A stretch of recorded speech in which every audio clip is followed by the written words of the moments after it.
MSN football ടോക്സിലേക്ക് ഏവർക്കും സ്വാഗതം. Football ആരാധകർക്ക് ഒരു സന്തോഷ വാർത്ത വന്നിരിക്കുകയാണ്. ഫുട്ബോൾ ആരാധകർക്ക് മാത്രമല്ല, കളിക്കാർക്കും ഇത് സന്തോഷിക്കാൻ പറ്റിയ ഒരു കാര്യം തന്നെയാണ്. ഫുട്ബോളിൽ ഒരു മാറ്റം കൊണ്ടുവരികയാണ്.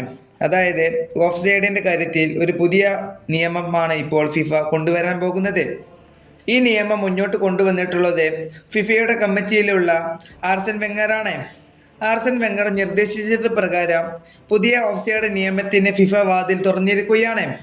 ഇത് ഒരു നല്ല തീരുമാനമാണ്. അടുത്ത സീസൺ മുതലായിരിക്കും ഈ പുതിയ ഓഫ്സൈഡിൻ്റെ നിയമം പ്രാബല്യത്തിൽ വരിക. അത് എങ്ങനെയാണെന്ന് നമുക്കൊന്ന് പരിശോധിക്കേണ്ടതുണ്ട്. ഒരു കളിക്കാരൻ അവസാന ഡിഫൻഡറെ പൂർണ്ണമായോ കടന്നാൽ മാത്രമേ ഓഫ്സൈഡായി കണക്കാക്കുകയുള്ളൂ. അതുപോലെ തന്നെ ഇനി ശരീരത്തിലെ ഒരു ഭാഗം, തോള്, തല മുതലായവ മുന്നിലുണ്ടെന്ന കാരണത്താൽ ഓഫ്സൈഡ് തീരുമാനിക്കപ്പെടില്ല. ഇതാണ് ഈ പുതിയ നിയമം. ഈ പുതിയ നിയമം അടുത്ത സീസൺ മുതൽ തന്നെ ഫുട്ബോളിൽ വരാനുള്ള എല്ലാ സാധ്യതകളും ഇപ്പോൾ നിലവിലുണ്ട്. ഈ നിയമം വരികയാണെങ്കിൽ അത് ഫുട്ബോളിന് ഒരു മികച്ച കാര്യം തന്നെയായിരിക്കും. നമുക്കറിയാം, പല ഫുട്ബോൾ ക്ലബ്ബുകളിലും പല ടീമുകൾക്കും വളരെ നിർണായകമായ ഘട്ടങ്ങളിൽ പോലും ഈ വാർ ചതിക്കാറുണ്ട്.